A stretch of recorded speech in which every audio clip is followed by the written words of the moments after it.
wabarakatuh. Jadi, pada video kali ini saya akan membahas sedikit materi tentang diskusi. Sekarang, banyak hal di sekitar kita yang menjadi masalah dan menimbulkan pendapat dari berbagai sudut pandang, seperti AI dalam dunia pendidikan, pengaruh sosial media dalam mental health, dan pelaksanaan pembelajaran secara daring. Semua hal tadi akan melahirkan pro dan kontra di masyarakat. Pro dan kontra tersebut dapat dituangkan dalam teks diskusi. So guys, in this video, we are going to learn discussion text. Do you know what is discussion text? Discussion text is a text which presents a problematic discourse. This problem will be discussed from different points of view.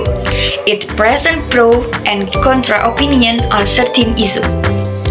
Teks diskusi merupakan teks yang mengangkat suatu masalah untuk dibahas dan diperbincangkan dengan sudut pandang yang berbeda. Terdapat pendapat yang mendukung dan ada pendapat yang menentang.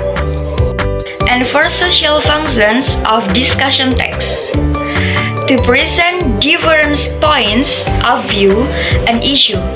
This helps readers understand the issue from various perspectives and make more informed decision. Untuk menyajikan sudut pandang yang berbeda pada suatu masalah, dan hal ini membantu pembaca memahami masalah dari berbagai perspektif dan membuat keputusan yang lebih tepat. Dalam teks diskusi, kita boleh menyatakan pendapat pro atau kontra.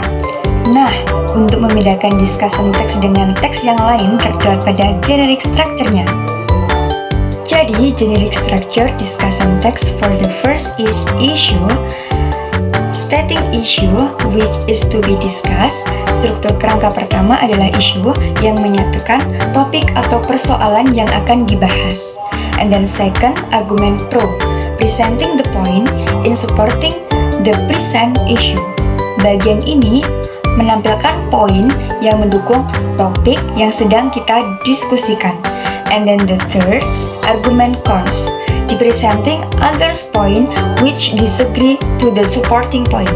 Untuk bagian ini menyajikan gagasan-gagasan yang menentang persoalan yang sedang dibahas.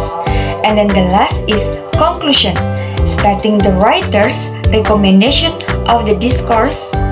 Jadi pada bagian terakhir ini berisi saran dan kesimpulan dari penulis tentang topik diskusi. Now, looking at the implementation of discussion text. Teks ini mengangkat persoalan dampak menonton televisi terhadap kehidupan kita. So, untuk paragraf pertama dan kedua merupakan bagian isu. Pada bagian ini biasanya berisi kalimat umum untuk membuka dan mengenalkan masalah. Paragraf ketiga, argumen kontra. Pada paragraf ini dinyatakan dengan the bad effect most people say are TV makes us lack of movement. And paragraf keempat, argumen pro, dinyatakan dengan television has a good impact. And paragraf terakhir, conclusion, ditandai dengan we can conclude that TV.